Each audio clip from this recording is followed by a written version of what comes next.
Welcome back. Chapter 10. We're getting there. We're getting there. We're almost to the end. All right, the end. The end is near. All right. So chapter 10. We're talking about the 6 skills needed to maintain that best friendship. Once Tony and Tina get together, once they go to prom, spend a lot of time and a lot of risk involved. And they get to know each other and they decide they want to be life partners. We're talking about the skills needed to maintain that. How to communicate, how to talk and listen, and still be best friends 20, 30, 50 years from now. All right? All right, so let's talk about skill number 4. Okay? Skill number 4. Skill number 4 is called empathizing. Let me drop this in here so that you can see it on the magic whiteboard. Skill number 4 is called empathizing. But first, you need to know the difference between sympathy and empathy. And I know you know this. I'm insulting your intelligence. Good. I'm going to tell you anyway. All right. Sympathy is the ability to, you're feeling sorry for somebody, not for. It's the magic word here, all right? And you can have sympathy with your, friends. You can have sympathy with your acquaintances even, right? I feel sorry for your loss. For instance, you get them a card, you hand it to them, you're sorry for their loss, all right?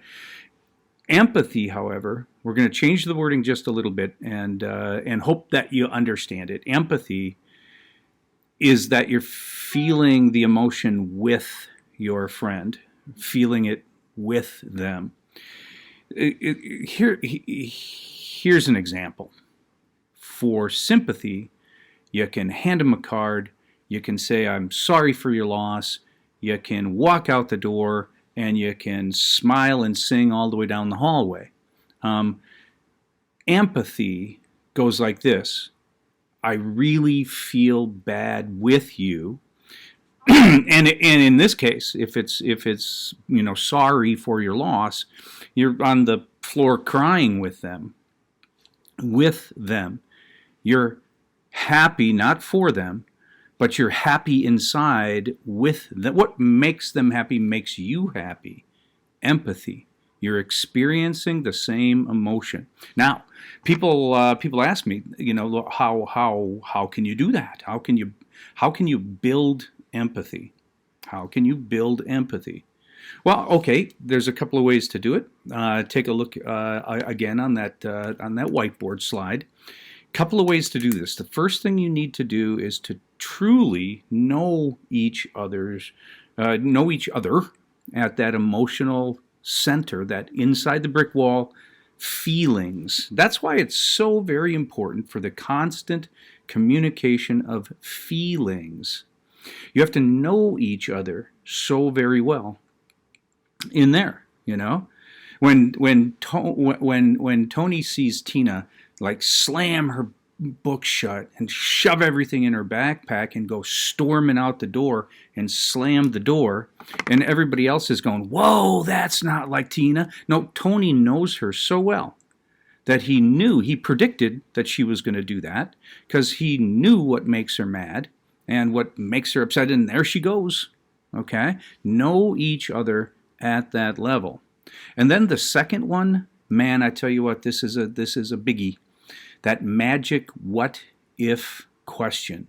The magic what if question will help you build empathy. People always tell you, like walk a mile in their shoes or put yourself in their place. That's quasi-meaningless unless they're going to tell you how to do that. Okay, well, here's how to do it. Here's how to put yourself in other people's positions. You ask the magic what if question. Right? All right, it goes like this. What if? And then you use your own feelings, your own truths, and your own values to answer that question. What, Joswiak, what? Okay, here, listen, by example. I had a friend one time, we all came into a staff meeting. All the teachers gathering about, all the teachers. All right. Friend walks in, and I could tell that she was visibly upset. You know, she's she's usually happy-go-lucky. Not going to name names. Let's call her Tina. Okay. Tina comes into the staff meeting. She's all sad. She's really upset, and she's usually happy-go-lucky. You would know her as one of the happy-go-lucky teachers. She's always in a good mood. Not so that day. Oh, sorry. Whoa. She came into the staff meeting visibly upset. All right. And honestly, quite frankly, it took her about 5 minutes of sitting there before she got up and walked out. And I thought, what is going on? What is going on? Okay. And then after the meeting was over, she was out in the hall milling about with a bunch of other teachers, and she was still visibly upset. And I overheard this conversation. A guy said right to her, he said, "Really? Seriously? That makes you upset? What? That you're sad about that?" And here's the deal. She had hit a raccoon with her car. She hit a raccoon on the way to school. And she's crying. She's sad about that. First of all, this is a woman that values animal life as much as she values human life. All right? If you knew that about Tina, you would understand. Second, the magic what if goes like this. It goes like this. You know what? I don't personally, I don't swerve to hit animals. I love animals. I really do. But if I accidentally like, bam, ran over a squirrel, ooh, that's going to leave a mark, right? And I'd keep going, you know? So how do I put myself in her shoes? The magic what if question, and here's all you need to do. You need to do this. You need to ask yourself, what if on my way to work this morning, what if I destroyed something that I value in my core? I value as much as Tina values animals. What if? All right.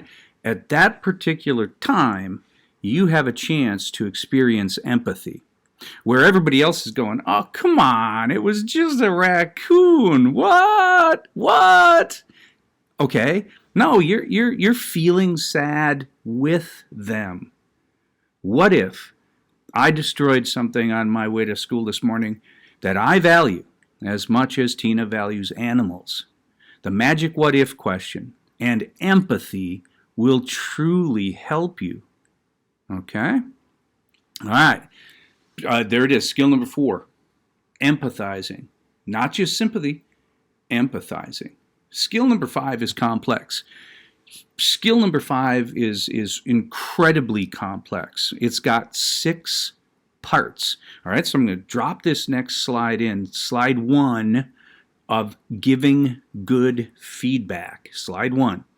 Notice that I've got parts boxed in because it gets complicated. There are 6 skills to maintaining a soulmate relationship. There are 6 parts to skill number 5. All right? Take notes, write it down. It'll make it a lot easier for the test on Friday. Friday? I think so. Yeah. Okay, so listen. Skill 5. Skill 5, giving good feedback. Look at the A point. Talk in terms of behavior and not people. Here's what I call it. Here's how I say this in other terms. Write it down. I say react to the act. You can hate the action.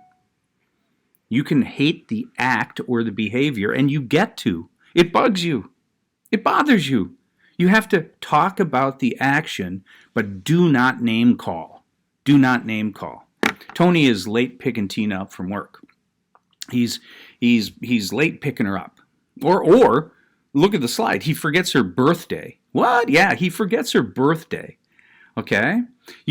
Tina gets to react to that action, or in this case, non-action, right? Tina gets to say, hey, you forgot my birthday.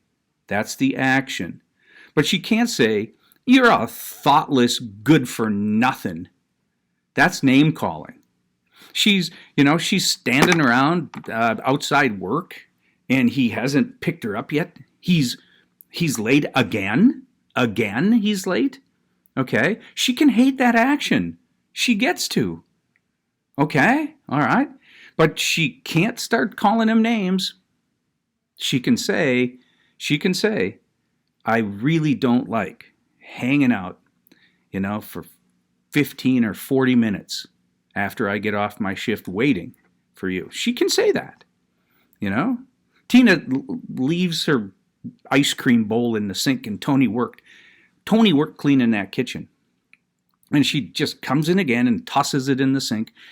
He can hate that, the action, okay? But he can't look at her and go, you are a slob, okay? Because that's name calling, and that's going to get him in trouble, okay? So the A point, talk in terms of behavior, not people, no name calling. And then the B point goes right along with it. Do not evaluate. Don't evaluate. You get into this, oh man, of all the boyfriends I've ever had, you're a -5 on a scale of 1 to 10. Or worse yet, oh, my last girlfriend was so much better than you. You don't. You're the worst roommate ever. Yeah, well, stop it. Okay? All right? So, no name calling, no evaluating. We are going to react to the actions, because we get to. And when we get to I statements, you're going to see this. You get to not like certain actions. Why? Because you have values and feelings and beliefs of your own. All right? The C point. Stay in the present. Stay in the present. Do not go back into the past. What does that mean? Well, when you go to college, because it's Lakeville, they're going to call this gunny sacking. That's what your professors are going to call it. It's an old school term. I call it laundry bagging, but it means the same thing. Stay in the present. Do not laundry bag. Here's what that means. Tony comes home from work. He's had a bad day. So he just throws his clothes and, gets his, pajamas on and goes to bed, and there's stuff laying all over the floor. Instead of talking to Tony about it, Tina just thinks, oh, I'm not going to upset him. So she picks that moment up. And she just puts it in the laundry bag, no pun intended, okay? Because she's going to put other things in there too. Here's what happens. Tony gets up. He gets up for school the next day.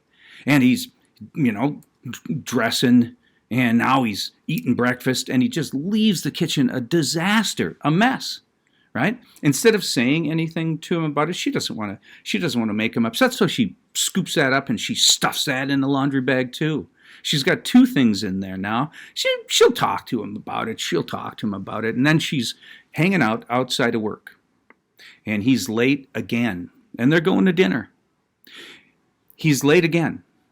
But she doesn't want to wreck the night, so she scoops up that lateness and she shoves it in the laundry bag. Okay? And then out at dinner, he's making some offhand comment or something, and it really starting to irk her. Instead of talking about it in the moment, in the present time, she scoops it up and she shoves it in the laundry bag. Okay? Man, I tell you what now, that thing's getting full. All right?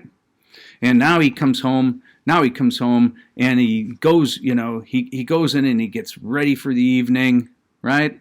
And he does the unthinkable. He leaves the toilet seat up. Okay? But this time, instead of scooping that up and dumping it in the laundry bag, which is sort of Tina's MO, instead,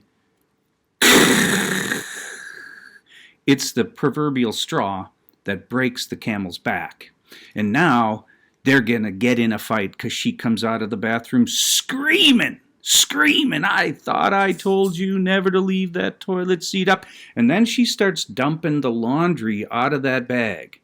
And she starts screaming about the clothes being scattered all over the floor, the dishes dumped in the sink after breakfast, the offhand comment he made about her mother the other night at dinner. She starts screaming, Leanne, you're always late. And now his head's spinning.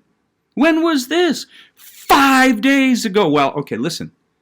You should have dealt with it 5 days ago. You should have. All right?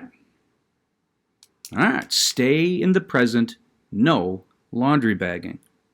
All right. Listen, there's a couple more in giving good feedback. And I'm rushing through it, man. My apologies. Again, if this was a regular semester, we would go into this in detail ad nauseum. I don't have time for that. So listen very carefully to the last two parts. All right. The D point. Monitor and know your own nonverbals. Your face is going to show it. The clenched fist is going to show it. The tone of your voice is going to show it. Remember back when we studied nonverbals, I said we just suck at monitoring our own nonverbals. All right? With your best friends, they will know that you are upset. They will know that you're sad. They will know that you're happy. If you start hiding that stuff, they will call you out as a liar. Okay, when they say, what's wrong? And you go, nothing's wrong. Okay, come on. Monitor your own nonverbals, or your friends are going to smell it a mile away and you will be a liar. Okay, remember Tony with, I'm not mad. Okay, that guy's mad. So don't even say it, especially with your best friends. Don't do that. Monitor your own nonverbals and couple it with sharing feelings. When they say what's wrong, share, talk, tell. All right, we're cruising. I know. Hold on for this ride. The very last part. Before I get to iMessage is the E point. Okay, timing, Junior. Timing. Remember when I said don't laundry bag? Remember when I said don't save it up, talk about it in the moment? There is one exception. You talk about it in the moment, except if it's really bad timing. Really bad timing. All right? You know, Tony left the breakfast dishes out. He left the breakfast dishes out. He comes home, and Tina knows now not to laundry bag, so she's going to talk to him about. She's going to talk to him about it. She says, "How was your day?" He goes, "It was horrible. My boss is really mad at me. Tina, I lost the Johnson account. Huge. I made a huge mistake. And then on the way home, I got a speeding ticket. I have had the day from hell." All right, Tina, love ya, but now is not the time to launch in about the breakfast dishes. Okay? Just saying. I'm just saying. No. Wait till the next day. Or the next time, that you're having breakfast together. Okay? Because you can not like that action. That's fine. Time it. Okay. Oh man. Down to iMessages. The F point. Send iMessages. Here's what that means. You need, instead of pointing the finger at your life partner, instead of pointing the finger at your soulmate and saying the word you, and then usually followed by a name, you such and so, you so and such, you're a slob. You left the dishes in the sink. Okay? Instead of doing that, you need to take this finger and you need to point it this way. And you need to use iMessages. Now, it would, calling somebody a slob and getting in their face with this finger, like, oh, look at that, getting in their face like that, that's going to cause this huge animosity. That's going to cause like fights. It's going to cause fights. Okay, you this, you that, you this, you this. That's going to cause problems. But the I messages will diffuse those problems. Here's how it works. Let's say, I don't know. Let's say Tina is hanging around, and she's got a math test. She's hanging around, she's got a math test.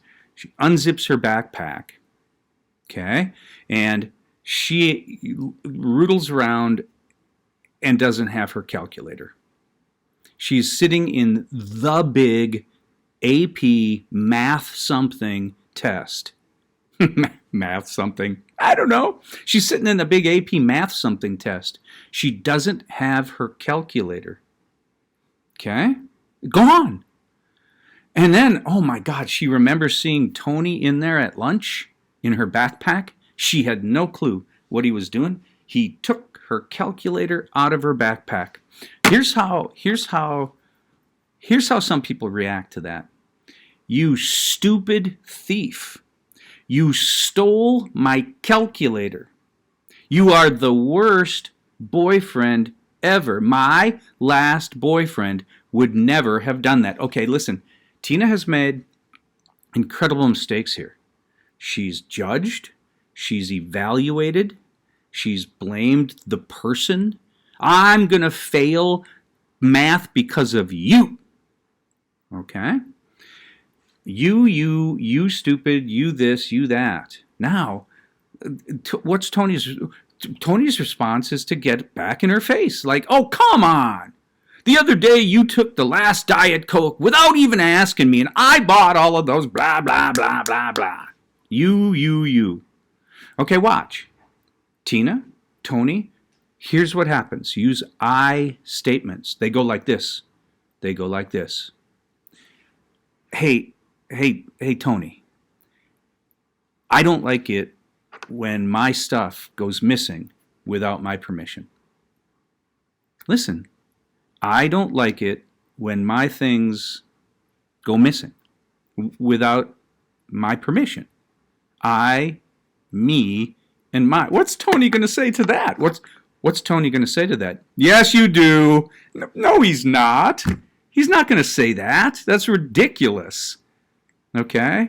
I don't like it when my stuff goes missing without my permission. You can use this all the time. Okay? Instead of you inconsiderate idiot. Okay? Okay? You can use the I statements, the me statements, the my statements. I don't like it when I have to hang out outside of work for 40 minutes after I get off. What's Tony going to say? Yes, you do. No, he's not. He's going to say, I am so sorry. I'm late again. Okay? I don't like it when my plans get changed at the last minute. Okay? All right. Wow. Marathon. That was a marathon. That was 2 days of in-class lecture shoved into 23 minutes. My apologies. I'm so sorry. Tomorrow, we're going to talk about having an open mind as skill number 6.